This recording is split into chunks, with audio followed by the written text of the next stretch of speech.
అదిగో ఆహా, అలా కాదు. కార్యకర్త అన్నాడు కదా, అడుగుతాను. ఇప్పుడు ఈ సంవత్సర కాలం వ్యవధిలో మీకు ఎలా అనిపిస్తుంది? మాకేమనిపించింది ఆ, ఏమో జాడలో కొంతమంది పర్వాలేదు అన్నారు, కొంతమంది ఏది చేయట్లేదు అన్నాడు.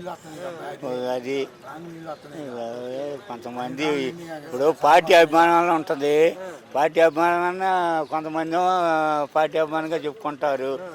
కొంతమంది ఏమో పార్టీ వైసీపీ పార్టీ తరఫున ఏం చేశాడు, అది చేశాడు, ఇది చేశాడు, ఇంతవరకు ఆ పింఛన్లు అనేది చేసినవి చేయలేదని అయితే ఎవరు చెప్పరు కదా.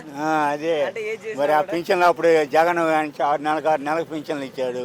ఇప్పుడు సంవత్సరంన్నరైనా కనీసం కొత్త పింఛన్లు కానీ ఏది పింఛన్లు అనేది బయటికి ఇవ్వట్లేదు. పార్టీల సంగతి కొంచెం పక్కన పెడితే వాస్తవంలోకి వస్తే అసలు ఈయన వచ్చిన తర్వాత ఏం జరిగిందంటారు మీకు తెలిసినంత?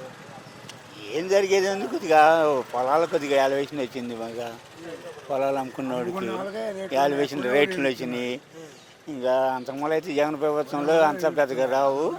ఇప్పుడు ఆయన వచ్చిన తర్వాత కొద్దిగా యాలవేషన్ వచ్చినాయి, రేట్లు వచ్చినాయి, కొద్దిగా పర్వాలేదు. రాజధాని డెవలప్. ఈ కరెంటు బిల్లుల సంగతి ఏంటంటారండి మరి? ఇది పెంచారని అంటున్నారు, కరెంటు బిల్లులు పెంచారని అంటున్నారు. పెరిగినాయి, కరెంటు బిల్లు ఇదొకన్నా పెరిగినాయి.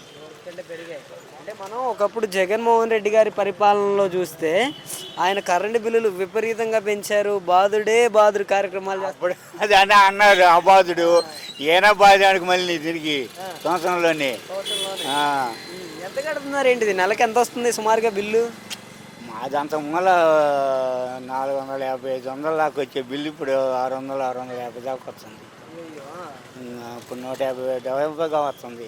మరి అయ్యే యూనిట్లు, మరి అదే కాల్పు, అదే యూనిట్లు మామూలుగా 150 రూపాయలు మా బిల్లు మట్టుకే వస్తుంది.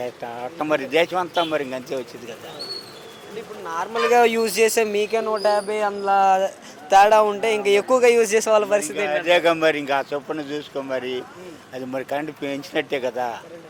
మరి ఇంకా కొంచెం ఇబ్బందిగానే మారిందా ఈ కరెంటు బిల్లుల వల్ల? కొంచెం ప్రజలకు కొంచెం ఇబ్బందిగానే మారింది. అది ఏదైనా భారం కొద్దిగా భారం పడుతున్నట్టే కదా. ఇప్పుడు మేము 500, 450 కట్టాము, 650 కట్టాలంటే కొద్దిగా భారం పడ్డట్టే కదా. మరి అట్నే ఏది కొద్దిగా కొంతమంది పర్వాలేదు అంటున్నారు, కొంతమంది చేసుకున్నాము. ఇప్పుడు మరి సంక్షేమాల సంగతి ఏంటి? ఏమన్నా సంక్షేమాలు ఏమన్నా అందుబాటులోకి వచ్చాయా? సూపర్ 6 మరి ఆ గ్యాస్ డబ్బులు ఫస్ట్ మళ్ళీ ఇప్పుడు 3 నెలల నుంచి గ్యాస్ డబ్బులు పడటం లేదు అవి చేయటానికి. మొన్న భర్త దాచుకున్న వాళ్ళకి వెమ్మట పింఛన్లు శాంక్షన్ అయినాయి అన్నాడు. ఇంతవరకు మొన్న ప్రమాణ స్వీకారం చేసిన రోజు అన్నాడు, ఇంతవరకు వాడికి గతి లేదు. మళ్ళీ డబ్బులు వచ్చి అవి ఇవ్వలేదు. ఇవాళ అసలు